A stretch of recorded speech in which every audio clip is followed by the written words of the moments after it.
Pasta 23. Lei 23. Concentre as suas forças. Julgamento. Preserve suas forças e sua energia concentrando-se no seu ponto mais forte.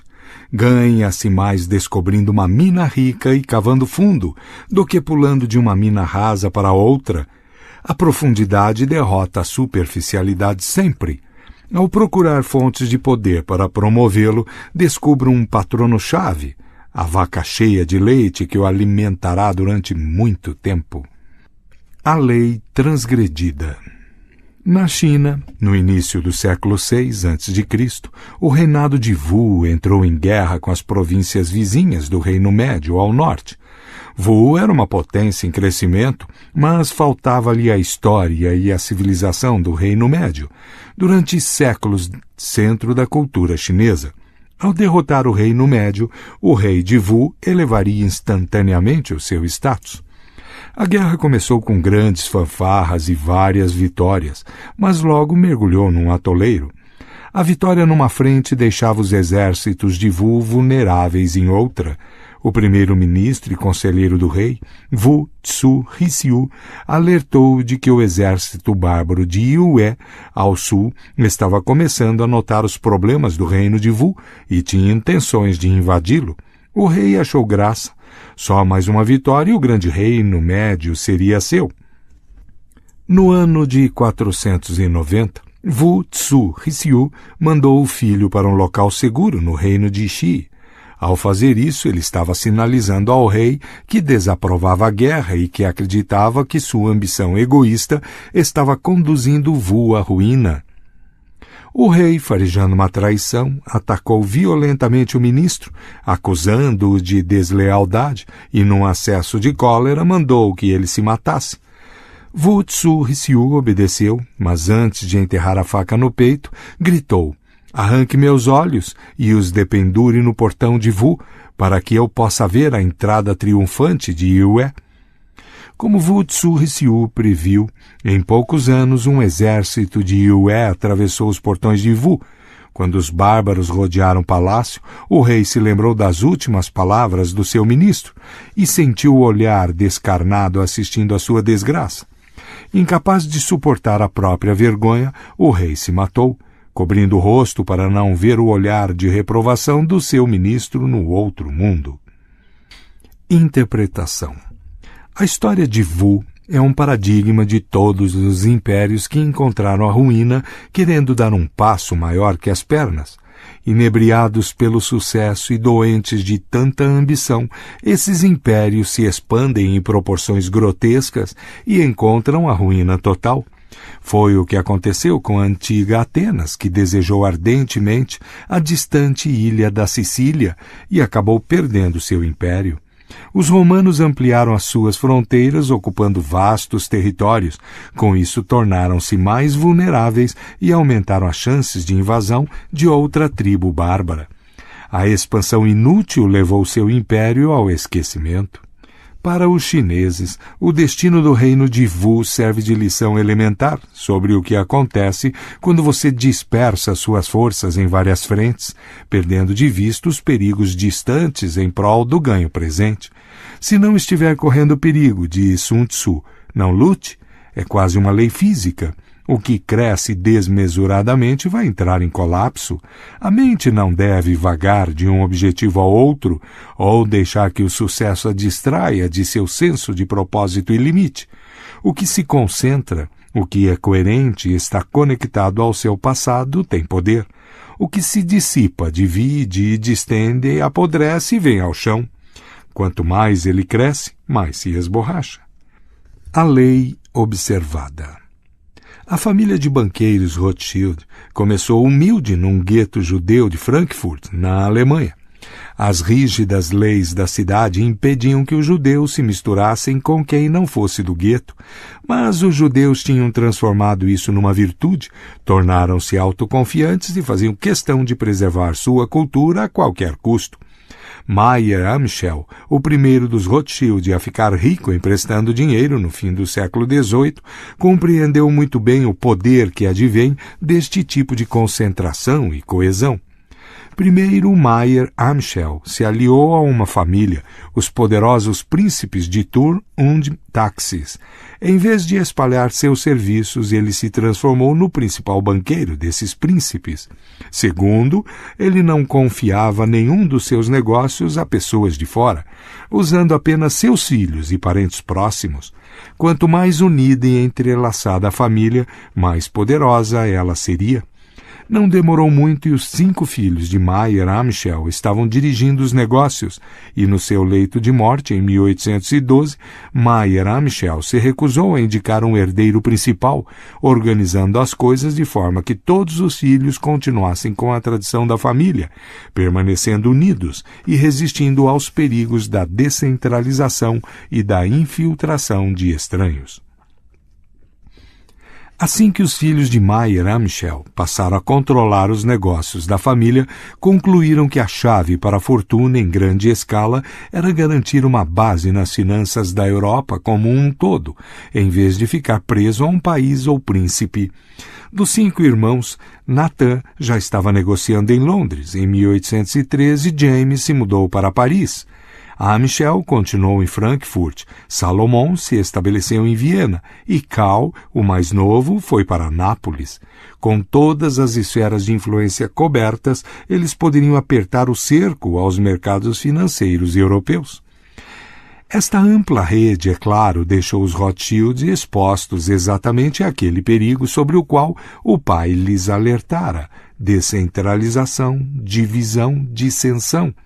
Eles evitaram esse perigo e se estabeleceram como a maior potência na política e nas finanças da Europa, recorrendo mais uma vez à estratégia do gueto, excluindo estranhos, concentrando suas forças. Os Rothschild criaram um sistema de courrier mais rápido da Europa, que lhes permitia saber as notícias antes de todos os seus concorrentes. Eles mantinham um monopólio virtual das informações, e suas comunicações e correspondências internas eram escritas no Yiddish de Frankfurt e num código que só os irmãos conseguiam decifrar. Não adiantava roubar informações, ninguém as compreendia. Até os banqueiros mais espertos não conseguem se entender no labirinto dos Rothschild. Reconheceu um financista que tentou se infiltrar no clã. Em 1824, James Rothschild decidiu que estava na hora de se casar. E isto era um problema para os Rothschild, visto que significava incorporar um estranho no clã dos Rothschild, uma pessoa de fora que poderia trair seus segredos. James, portanto, resolveu se casar dentro da família e escolheu a filha do seu irmão Salomon. Os irmãos ficaram em êxtase, era a solução perfeita para seus problemas de casamento. A escolha de James tornou-se política familiar. 2 anos depois, Nathan casou a filha com o filho de Salomon. Nos anos seguintes, os 5 irmãos arranjaram 18 casamentos entre seus filhos. 16 foram contraídos entre primos e primeiro grau. Somos como o mecanismo de um relógio. Todas as partes são essenciais, disse o irmão Salomon. Como num relógio, cada peça dos negócios girava com as outras, e o funcionamento interno era invisível para o mundo, que só via o movimento dos ponteiros. Enquanto outras famílias ricas e poderosas sofreram reveses irrecuperáveis durante a tumultuada primeira metade do século XIX, os coesos Rothschild não só conseguiram preservar, como expandiram a sua fortuna sem precedentes. Interpretação. Os Rothschild nasceram numa época estranha. Vinham de um lugar que não mudava há séculos, mas viveram numa era que deu origem à Revolução Industrial, à Revolução Francesa e a uma interminável série de rebeliões. Os Rothschild conservaram vivo o passado, resistiram aos modelos de dispersão da sua era e por isso são o símbolo da lei de concentração. Ninguém melhor para representar isso do que James Rothschild, o filho que se estabeleceu em Paris. Ao longo da sua vida, James assistiu à derrota de Napoleão, à restauração da monarquia Bourbon, à monarquia burguesa de Orleans, ao retorno a uma república e, finalmente, à coroação de Napoleão III. Durante todo este tumulto, os estilos e as modas francesas mudavam no ritmo implacável. Sem parecer uma relíquia do passado, James guiava sua família como se o gueto continuasse vivo dentro deles. Ele manteve viva a coesão e a força interior de seu clã. Somente com essa âncora no passado a família foi capaz de prosperar em meio ao caos. A concentração foi a base do poder, da riqueza e da estabilidade dos Rothschild. A melhor estratégia é ser sempre muito forte, primeiro em geral, depois no momento decisivo.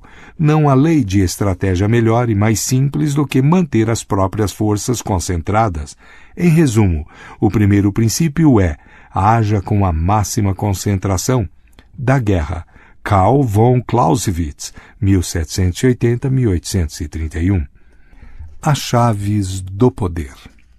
O mundo está passando por uma epidemia de divisões cada vez maiores. Dentro de países, grupos políticos, famílias, até indivíduos. Estamos todos num estado de total distração e difusão. Mal conseguimos colocar nossas cabeças numa direção e já estamos sendo puxados para centenas de outras.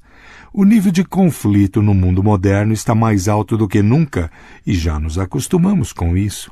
A solidão é uma forma de nos retirarmos para dentro de nós mesmos, para o passado, para formas mais concentradas de pensamento e ação. Como escreveu Schopenhauer, o intelecto é uma medida de profundidade, não uma medida de superficialidade. Napoleão conhecia o valor de concentrar suas forças no ponto fraco do inimigo.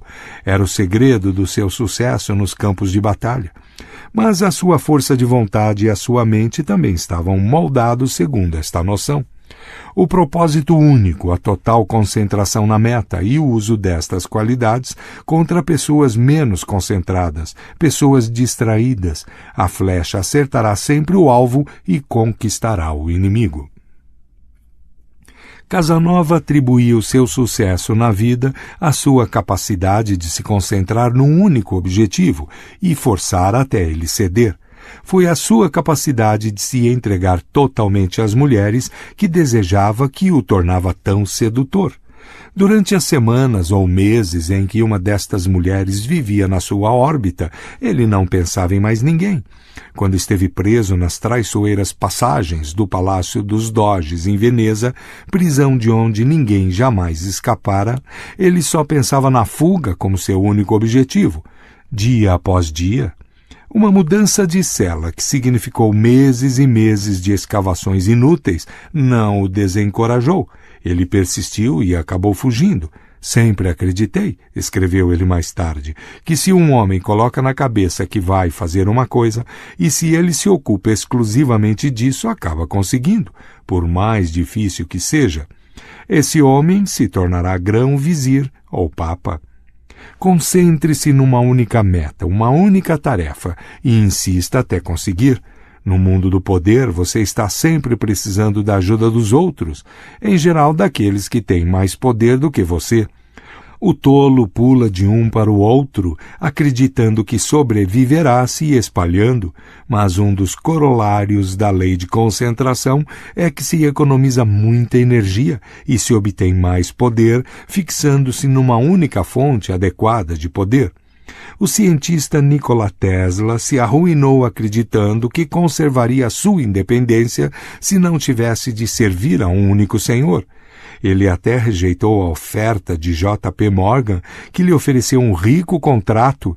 No final, a independência de Tesla significava que ele podia não depender de um único patrono, mas estava sempre tendo de adular uma dúzia deles. No final da vida, ele percebeu o seu erro. Todos os grandes pintores e escritores renascentistas se debateram com este problema, não mais do que o escritor seiscentista Pietro Aretino. Ao longo de toda a sua vida, Aretino passou pela indignidade de ter que agradar a este ou aquele príncipe. Ele acabou dando um basta e foi cortejar Carlos V, prometendo ao imperador os serviços de sua poderosa pena. Finalmente ele descobriu a liberdade de servir a uma única fonte de poder. Miguel Ângelo descobriu esta liberdade com o Papa Júlio II, Galileu com os Médici, No final, o patrono único aprecia a sua lealdade e passa a depender dos seus serviços. Com o tempo, o senhor serve ao escravo. Finalmente, o poder está sempre concentrado. Em qualquer organização, é inevitável que um pequeno grupo controle tudo, e quase sempre não são aqueles com títulos. No jogo do poder, apenas o tolo golpeia aqui e ali sem fixar a sua meta. É preciso descobrir quem controla as operações, quem realmente dirige a cena por trás dos bastidores. Como Richelieu descobriu no início da sua ascensão ao topo do cenário político francês, no início do século XVII, não era o rei Luís XIII que decidia as coisas, era a mãe dele. Portanto, ele se ligou a ela e passou por cima de todos os níveis dos cortesãos, direto para o topo. Basta encontrar petróleo uma vez, sua riqueza e poder estão garantidos para o resto da vida. Imagem: a flecha. Não se pode acertar 2 alvos com uma só flecha. Se a mente divaga, você não acerta o coração do inimigo. Mente e flecha têm de ser uma só. Apenas com muita concentração mental e física, a sua flecha acertará o alvo, bem no coração. A autoridade. Preze a profundidade mais do que a superficialidade. A perfeição está na qualidade, não na quantidade. O superficial não sai da mediocridade, e a desgraça dos homens com interesses amplos e generalizados é que, enquanto desejam comandar tudo, acabam não comandando nada. A profundidade dá fama e equivale ao heroísmo em questões sublimes.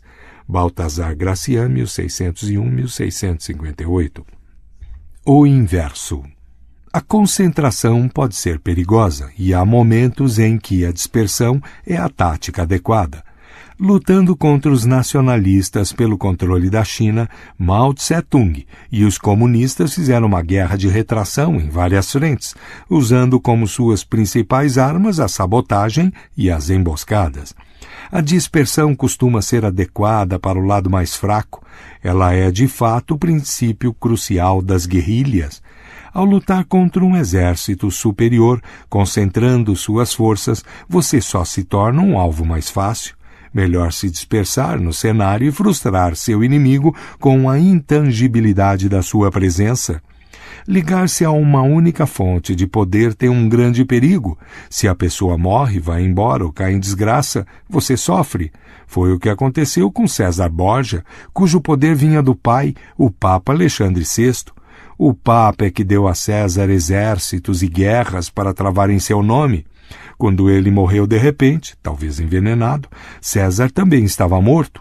Tinha feito inimigos demais ao longo dos anos e agora não tinha mais a proteção do pai.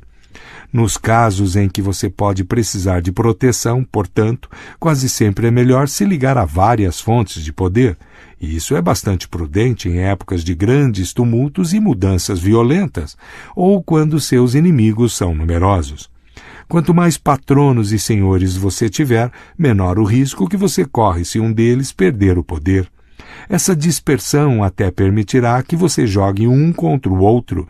Mesmo que você se concentre numa única fonte de poder, continua tendo de ter cautela e se preparar para o dia em que o seu senhor, o patrono, não estiver mais aqui para protegê-lo.